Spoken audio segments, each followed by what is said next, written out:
happy weight, maintain it with little to no effort, and never diet again? If that's a yes, then this podcast is for you. Welcome to The Perfect Gauge. I'm your host, Caroline Trickey, dietitian and eating psychology coach, and thank you so much for joining me today, where we're continuing on from last week when we discussed what you believe you're capable of. In fact, in the past few episodes, we've been exploring the world of beliefs, and for good reason. It's a crucial step that everyone misses. When wanting to lose weight, what most people do is they zero in on the how. They focus on what to do, what action to take, whether they should count calories, cut carbs, or follow the latest diet trend like keto, paleo, or the latest craze of carnivore. That's where all the attention goes. And it's the same with most weight loss programs. They hand you a meal plan or strategies for what to do without addressing what's going on underneath. Because here's the thing, what drives your actions, what determines what you do, is your thoughts and beliefs. It's highly likely that your unconscious beliefs are the reason you haven't been able to lose weight and keep it off so far. These beliefs shape your reality. Your beliefs turn into self-fulfilling prophecies. If you believe you can reach your goals, you'll find a way to make it happen. But if you believe you can't, you'll end up proving yourself right. That belief becomes your truth. So often I hear people say that losing weight is hard or impossible. But the reason they feel this way is because they've tried restrictive diets or extreme plans that set them up to fail. Think of those unrealistic promises you hear on the internet, like lose 8 kilos in 8 days by drinking apple cider vinegar. When the plan is too rigid, it's easy to give up and confirm your belief that weight loss is impossible. Without realizing, though, what you're doing right from the outset, you're setting yourself up to fail. I can't stress enough how important your thoughts and beliefs are in this process. They are the key to success. It all starts with how you think, because what you focus on grows. When I work with new clients, one of the first things we tackle is their belief that they can't lose weight. They often share stories of failed diets or quick weight regain after stopping. But this just proves one thing: diets don't work, not that they can't succeed. Changing these limiting beliefs is crucial because if you believe you can't do it, you'll keep proving yourself right. It's not intentional, it's simply how your brain works. You see, there's a part of the brain called the reticular activating system, and basically what it's designed to do is sort through every bit of information that comes into your brain. So every minute your brain is flooded with millions of bits of information, and the reticular activating system, or RAS, steps in to filter through it all, keeping you from getting overwhelmed. And what it chooses to show you is based on what you think about and focus on most of the time. So think about it like this. If you're shopping for a red Mazda, suddenly it feels like every car on the road is a red Mazda. Of course, there aren't more of them, but your RAS has decided that red Mazdas are important to you, so it makes sure you see every single one of them. It works the same way in a noisy room. If someone says your name, your RAS will alert you instantly, even if there's a lot of background noise.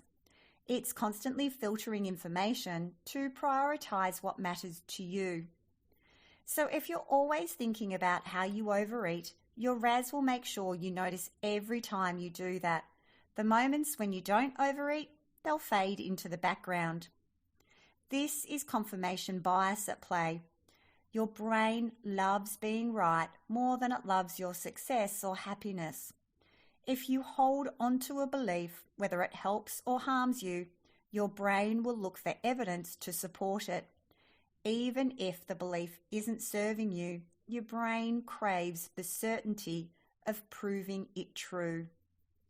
That's why we sometimes miss what's really happening.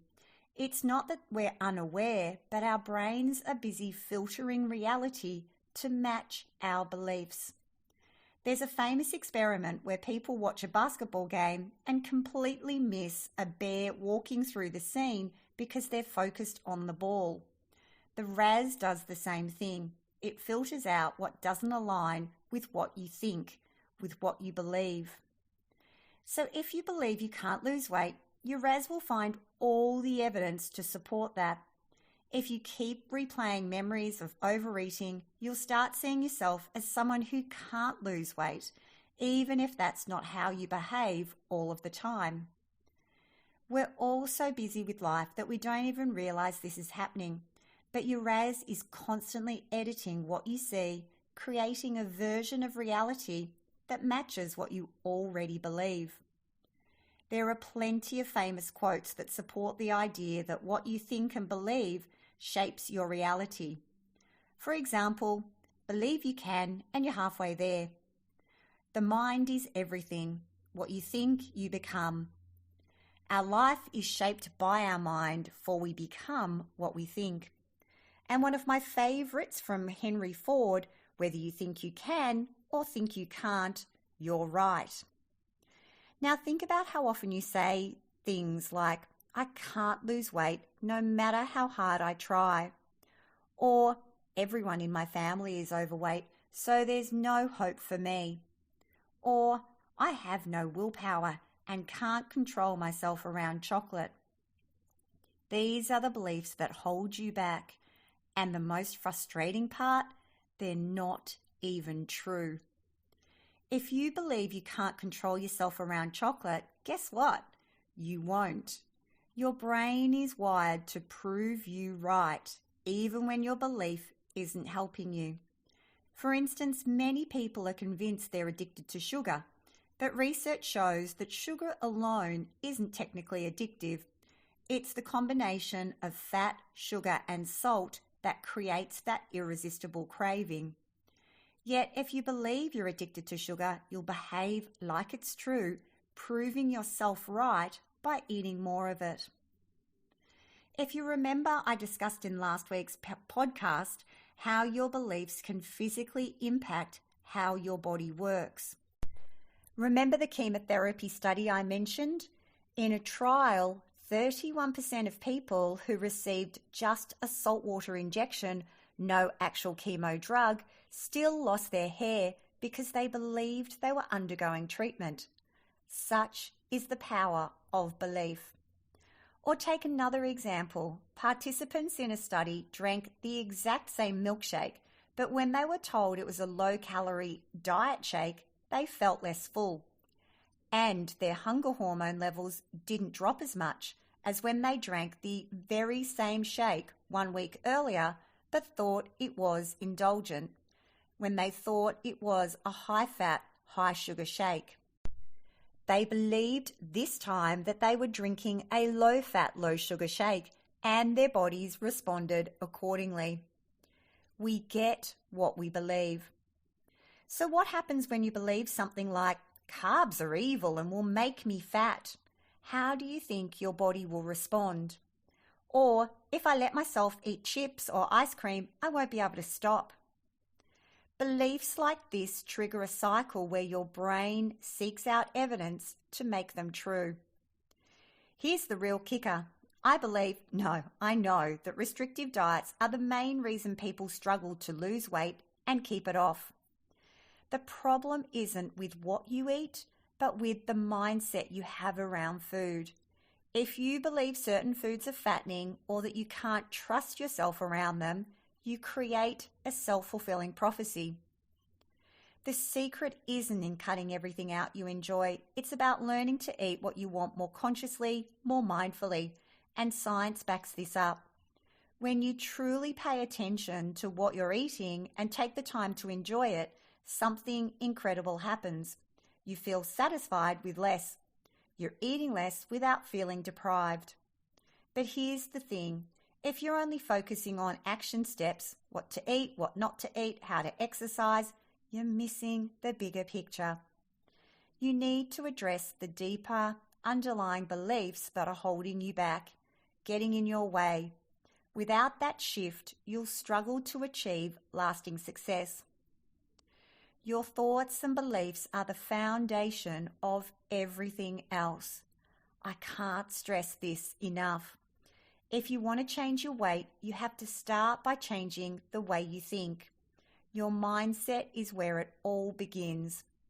Those invisible mental blocks you may not even be aware of, the very ones that show up as self-sabotage, criticizing self-talk, and a lack of belief in yourself. These are the hidden fears, outdated comfort zones, and excuses that pop up without you realizing what's actually happening. We call these limiting beliefs, and they can be powerful enough to derail your progress even when you feel like you're doing everything right. You don't realize that these mental patterns are running in the background, quietly dictating your choices and behaviors. In fact, most people are completely unaware that they are there. So it's no wonder so many people struggle with weight loss and feel like failures when they don't see results. What's often overlooked is that losing weight is just as much an inside job as an outside one. Clearing out the mental blocks that stand in your way is essential. This is the inner work that's necessary for lasting success. And when you clear these blocks, the transformation can be amazing. It's the difference between forcing yourself to do what you know and finding an effortless flow where everything starts to fall into place naturally. The people who succeed at weight loss don't know some secret that you don't. They're not following some special diet or secret plan. They've done at least some of this inner work. They've tackled the limiting beliefs and hidden fears that could have otherwise sabotaged their progress. On the other hand, those who continue to struggle often don't realize that addressing their mindset is part of the process. It breaks my heart to see how people blame themselves for their lack of success when, in reality, the real issue is those unaddressed mental blocks that nobody talks about. And honestly, it's not their fault. No one really talks about the importance of limiting beliefs when it comes to weight loss. Yet, once you're aware of what's been holding you back, you'll have that aha moment where all of a sudden things become clear to you and the solution becomes pretty straightforward. There's nothing wrong with you. You're perfectly capable of change. You're not the problem. Your beliefs just need a shift. You're just stuck in old patterns. It's not about fixing you, but freeing you from outdated beliefs. There are simply outdated beliefs and habits standing in your way. The good news is these are just neural pathways in your brain and you can change them, which is a good thing to do since you never chose those beliefs in the first place. You pick them up from the most random places. Some from family, some from teachers or friends, and many come from what we absorb from the media or society's expectations. Beliefs have one thing in common. They either block or enable what you create in your life. They aren't necessarily the truth, but when you focus on them, repeat them, and act on them, they turn into self-fulfilling prophecies. And most of us don't even realize we're running these patterns, let alone know how to deal with them. So ask yourself, do you know if you have any old beliefs hanging around that no longer serve you? Maybe you've been telling yourself the same story for years and it's keeping you stuck. Would you like to get rid of them? Here's exactly how to do that. So I want you to grab a pen and paper, and when you're ready, if you already know a belief you have, write it down. But what I find though is that most people don't know what they believe. So here's a great way to find out.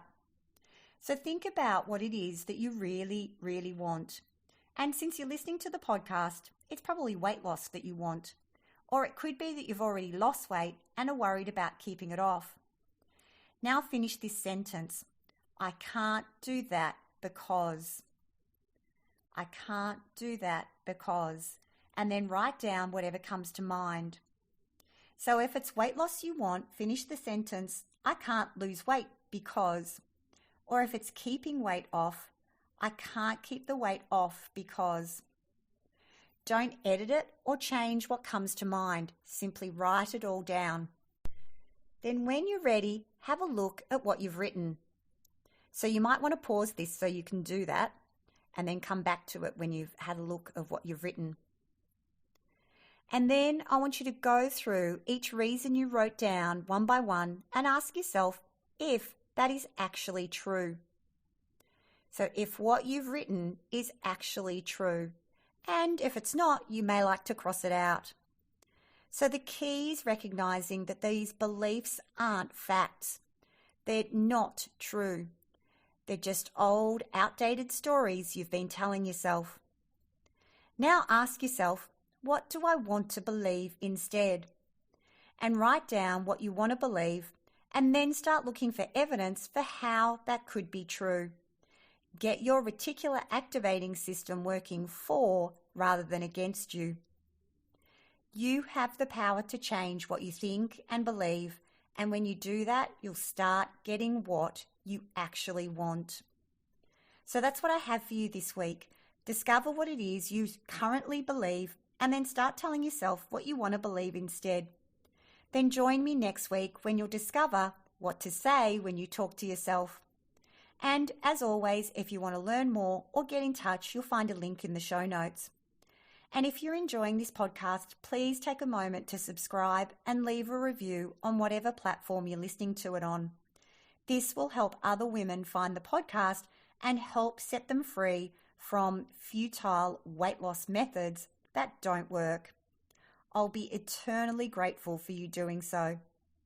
And if you haven't already, make sure to sign up to my 5-day Eat Consciously free challenge on my website, carolinetricky.com. That's tricky with an EY. And then don't forget to join me next week. I look forward to speaking to you then. Thanks and bye for now.